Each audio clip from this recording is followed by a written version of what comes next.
Singareni elections గురించిన వార్త మనకు ప్రధానంగా కనిపిస్తున్నది. సింగరేణి ఎలక్షన్స్ విషయంలో మళ్ళీ కేసీఆర్ యూటర్న్ తీసుకున్నాడు. అసలు ఈ ఎన్నికల్లో పోటీ చేయమని అనుకున్నారు. ఎందుకంటే లాస్ట్ ఎమ్మెల్యే ఎలక్షన్స్లో 13 నియోజకవర్గాలు తుడిచిపెట్టుకుపోయినాయి దాదాపుగా కేసీఆర్కి. ఇక మళ్ళీ సింగరేణి ఎలక్షన్లో పోటీ చేస్తే మళ్ళీ ఓడిపోవడం ఖాయం.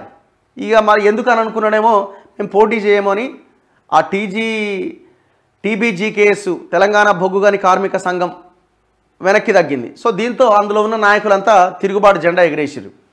మళ్ళీ ఏమనుకున్నారేమో, మళ్ళీ కేసీఆర్ యూటర్న్ తీసుకొని లేదు మళ్ళీ పోటీ చేస్తున్నామని నిన్న ఎమ్మెల్సీ కవిత ప్రకటన చేసినట్టున్నది. సింగరేణిలో టీబీజీకేఎస్ పోటీ, సంఘం గౌరవాధ్యక్షురాలు ఎమ్మెల్సీ కవిత. సింగరేణి గుర్తింపు సంఘం ఎన్నికల్లో పోటీ చేయకూడదని భావించిన బీఆర్ఎస్ అధినాయకత్వం తన నిర్ణయాన్ని మార్చుకుంది.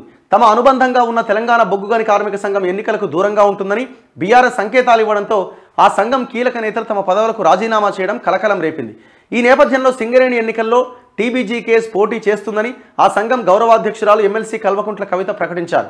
బీఆర్ఎస్ అధినేత మాజీ సీఎం కేసీఆర్ హయాంలో సంస్థ కోసం, కార్మికుల సంక్షేమం కోసం ఎంతగానో కృషి చేసినట్లు పేర్కొన్నారు.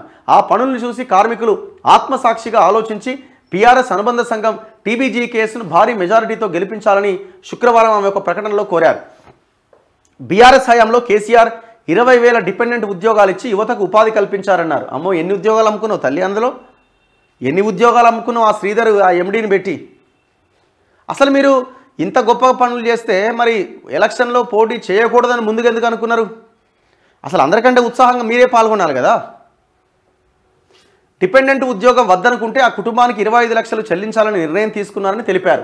కోల్ ఇండియా సంస్థలో సైతం లేని విధంగా కారుణ్య నియామకాల ద్వారా సింగరేణిలో మహిళలకు ఉద్యోగ అవకాశాలు కల్పించిన ఘనత కేసీఆర్కే దక్కుతుందన్నారు. ఇట్లా అన్నీ చెప్పుకుంటూ వచ్చిరామే, మొత్తానికి మళ్ళీ మేము పోటీలో ఉన్నామని చెప్తున్నారు. ఇంకొక వైపున ఐఎన్టీయూసీ, ఏఐటీయూసీ, ఒకటేమో కాంగ్రెస్ అనుబంధ, ఇంకొకటి సిపిఐ అనుబంధ. సో వీళ్ళు కలిసి మొన్న అసెంబ్లీలో ఎలక్షన్లో కలిసి పోటీ చేశారు. కూనంనేని సాంబశివరావు గారు ఆయన ఎమ్మెల్యేగా గెలిచారు. సో ఇప్పుడు బయట ఈ సింగరేణి ఎలక్షన్స్లో మాత్రం ఈ అనుబంధ సంఘాలు కలిసి పోటీ చేసే అవకాశాలు కనిపిస్తలేదు. అందుకే అసెంబ్లీలో దోస్తీ, సింగరేణిలో కుస్తీ. గుర్తింపు కార్మిక సంఘం ఎన్నికల్లో పరస్పరం తలపడుతున్న ఐఎన్టీయూసీ, ఏఐటీయూసీ.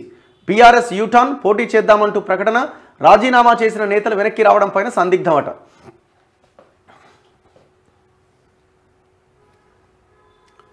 అసెంబ్లీ ఎన్నికల్లో పొత్తు పెట్టుకుని విజయం సాధించిన కాంగ్రెస్, సిపిఐ సింగరేణి కార్మిక సంఘం ఎన్నికల్లో మాత్రం పరస్పరం తలపడే పరిస్థితులు కనిపిస్తున్నాయట. ఈ నెల 27వ తేదీన జరగబోతున్న ఎన్నికల్లో కాంగ్రెస్ అనుబంధ కార్మిక సంఘం ఐఎన్టీయూసీ, సిపిఐ అనుబంధ సంఘం ఏఐటీయూసీ ఎవరికి వారుగా పోటీ చేసేందుకు సిద్ధమవుతున్నాయట. ఈ రెండు సంఘాలు కలిసి పోటీ చేసే వాతావరణం ఇప్పటికే భగ్నమైంది. ఐఎన్టీయూసీతో కలిసి ఎన్నికలకు వెళ్లేలా ఏఐటీయూసీని ఒప్పించాలన్న సిపిఐ ప్రయత్నం విఫలమైంది. ఈ అంశంపై కాంగ్రెస్తో సంప్రదించే వాతావరణం ఉందని సిపిఐ నేతలు చెప్పినా బేషరతుగా కలిసి వస్తే ఆహ్వానిస్తామే తప్ప ఐఎన్టీయూసీతో పొత్తు ఉండదని ఏఐటీయూసీ స్పష్టం చేసింది. దీంతో సింగరేణి ఎన్నికల విషయంలో కాంగ్రెస్, సిపిఐ మధ్య చర్చలు కానీ, ఐఎన్టీయూసీ, ఏఐటీయూసీ మధ్య పొత్తు కానీ ఉండవని తేలిపోయింది. ఇక ఈ రెండు సంఘాల పరిస్థితి ఇట్లా ఉంటే, ప్రస్తుతం సింగరేణి గుర్తింపు కార్మిక సంఘంగా కొనసాగుతున్న సింగరేణిలో అతి బలమైన కార్మిక సంఘంగా ఉన్న తెలంగాణ బొగ్గుగని కార్మిక సంఘం ఒక్కసారిగా సంక్షోభంలో కూరుకుపోయింది. ఆ యూనియన్ అధ్యక్షుడు వెంకట్రావు, ప్రధాన కార్యదర్శి మిర్యాల రాజిరెడ్డి, వర్కింగ్ ప్రెసిడెంట్ కెంగర్ల మల్లయ్య మూకుమ్మడిగా తమ పదవులకు రాజీనామా చేస్తూ యూనియన్ గౌరవాధ్యక్షురాలు కల్వకుంట్ల కవితకు లేఖ రాశారు. పిట్ కమిటీ నుంచి సెంట్రల్ కమిటీ దాకా సుమారు 3,000 మంది కార్మికులు, నాయకులతో పటిష్టంగా బలపడి ఉన్న సంఘానికి ఇంత పెద్ద కుదుపు రావడం సింగరేణిలో ఇదే మొదటిసారి. దీంతో టీబీజీకేఎస్ 2వ, 3వ శ్రేణి నాయకులు ఏఐటీయూసీ, ఐఎన్టీయూసీలోకి వలస వెళ్తున్నారు. సో దీంతో బీఆర్ఎస్ కూడా మనసు మార్చుకున్నది, మేము పోటీ చేస్తున్నామని కల్వకుంట్ల కవిత ప్రకటన చేశారు.